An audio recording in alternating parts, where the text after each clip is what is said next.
Osama Hamdan is speaking from Hamas. Let's listen in. Of the word that reflects the sadism and fascism of this occupation, this sadism that has gone beyond all limits, all values, all morals, all celestial religions. This sadism also reflects the worst brutality in the history of all humanity.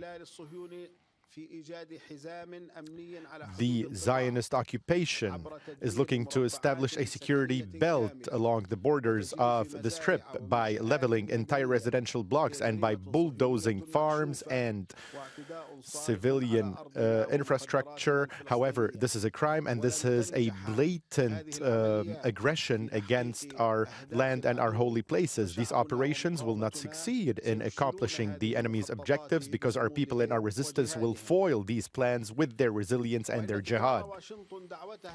Washington has once again called upon the Zionist occupation to protect civilians, relief staff, as well as facilities being owned and operated by humanitarian organizations in Gaza since the beginning of the aggression. However, this is mere hollow propaganda. It is even cheap propaganda that has no impact whatsoever in the midst of the continuing support, backing, and complete partnership between this administration and the Zionist entity in its war of genocide against our people, because it is Washington that is feeding the Zionist military killing machine by providing it with munition and military equipment that is being transported via an air bridge and a maritime bridge. So far, at least 230 flights have been conducted to transport equipment, and 20 container ships have sailed from the United States to the Zionist entity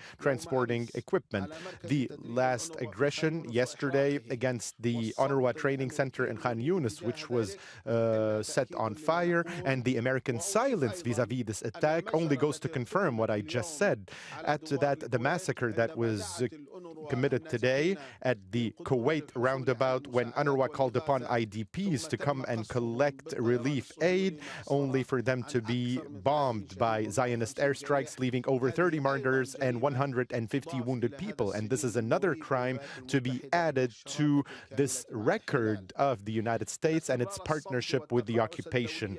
The continuing international silence and lack of action in the face of these crimes of genocide is actually tantamount to collusion and can only be viewed as complete surrender to the Zionist terrorism being supported by the United States. Second, as far as the battlefield and the political area are concerned, our people and our resistance have shown great resistance, and the men of our brigades, the Martyr Azz-ad-Din al-Qassam brigades, the Al-Quds brigades, as well as the Palestinian resistance, all these men are waging heroic feats that will remain written in the history of our people and the history of all humanity, the last of which is the glorious operation of Al-Mahazi, where Al-Qassam soldiers surprised the Nazi occupation soldiers and scored a number of kills and injuries, and the real numbers are much larger than those that were announced by the occupation. We are proud of our heroic resistance, particularly the victorious Al-Qassam brigades, as well as the Al-Quds brigades and every single Palestinian resistance faction in this pivotal battle. And we thank God and praise Allah, because only Allah has enabled our mujahideen in order for them to continue to provide these historic feats. And everybody has seen what happened in Al-Maghazi, where a single shell inflicted such great losses upon our enemy. For you did not throw, but it was Allah who threw, as it says in the Quran. Praise be to Allah first and foremost, and we hope that Allah the Almighty will continue to enable and assist our heroes on the battlefield.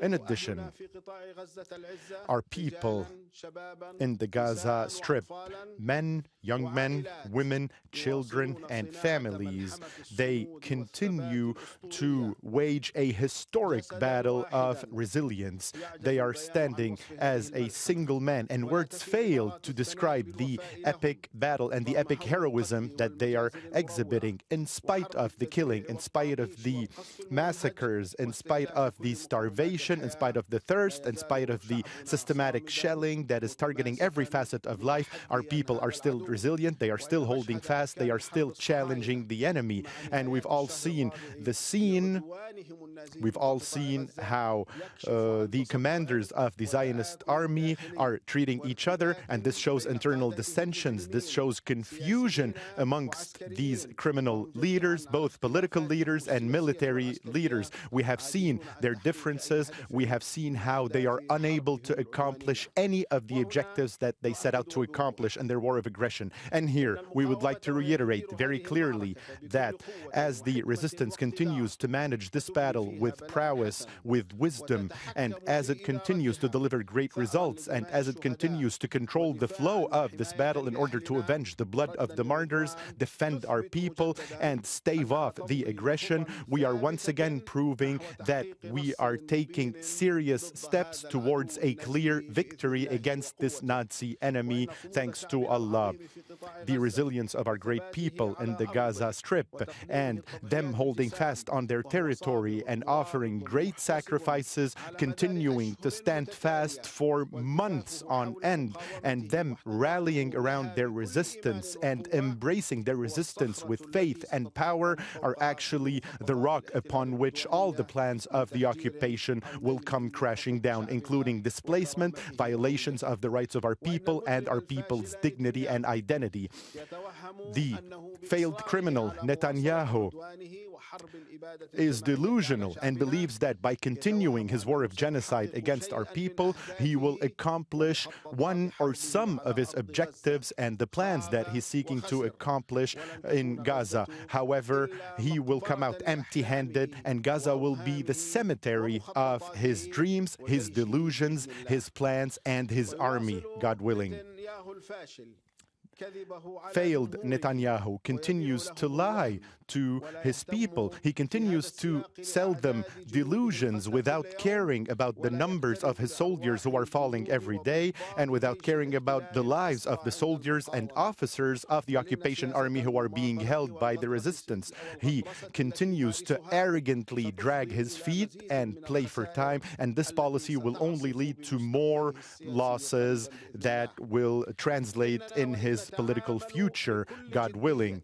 We are dealing very seriously with the proposals and the ideas being put forward by mediators regarding putting a complete and comprehensive end to the aggression and reaching a comprehensive prisoner swap. However, here we reaffirm that the only opportunity for the soldiers being held by the resistance to be returned alive to their families will not come until a comprehensive and complete end of the aggression being waged against our people. And foot dragging and playing for time will only mean more dead and more death in the ranks of these captives as a result of the continued aggression against our people. And those who bear responsibility for that are Netanyahu, the criminal, and the commanders of his army, as well as the U.S. administration, which is an accomplice to the crime that is being committed against our people. They also bear responsibility. They are fully responsible for the continuation of this war of genocide, its repercussions,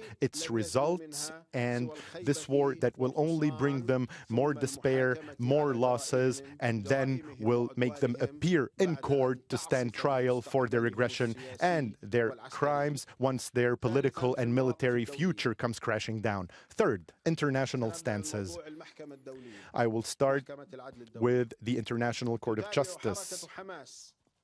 The Hamas movement is following with great attention the discussions taking place within the International Court of Justice following the lawsuit that was put forward by the government of South Africa in order to put an end to the war of genocide against our people in the Gaza Strip.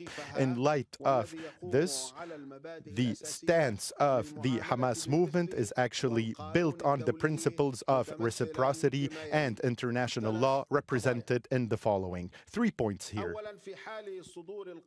First off, if the court in The Hague decides to enforce a ceasefire, the Hamas movement will commit to the ceasefire as long as the enemy commits as well. Second, the Hamas movement will release the Zionist detainees it is currently holding if the occupation state releases Palestinian detainees being held in Israel. All Palestinian detainees being held.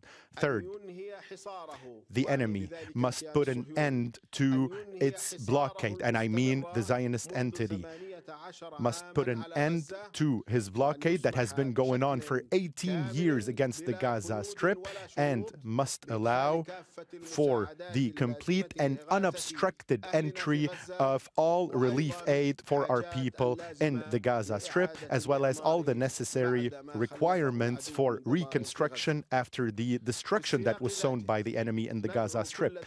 In the same context, we call upon all governments, all countries, all humanitarian organizations in the world to continue to file lawsuits in the International Court of Justice and the International Criminal Court against the Zionist occupation, as well as its political, security, and military leaders, in order to bring to light their acts of aggression and present them to trial as war criminals. We also call upon them to ramp up lawsuits against Zionist officials in all countries and all capitals of the world that they're visiting, in order for us to prosecute the leaders of this fascist entity, in order to expose this entity and bring to light its acts of aggression against the whole world. And an example is what happened recently in Switzerland, the lawsuit that was brought forward against the criminal, the president of the Zionist entity, Herzog, who was signing the shells being launched by Zionist artillery and airplanes against our people and killing our women and children.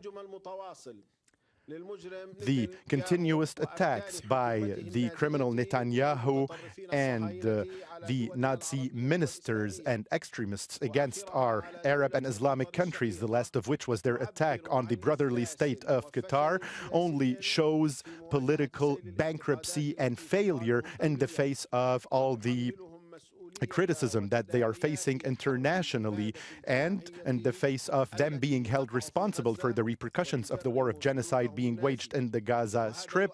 And this behavior that they're exhibiting goes to show the fact that Netanyahu and his government do not care about the vital role that Qatar has played and continues to play as an honest and effective mediator in the negotiations that will hopefully lead to an end of the aggression and a prisoner swap. Actually, this position is an attempt to escape or sidestep the efforts seeking to put a complete end to the aggression, and reflects the deep crisis that Netanyahu's army is experiencing in the field. We also salute the position of Egypt, that has declared its refusal of all Zionist plans to occupy the Philadelphia crossing point. And we call upon Arab and Islamic countries to support these stances and make every possible effort to put an end to the aggression, to aid our people and support their resilience on their territory, and make sure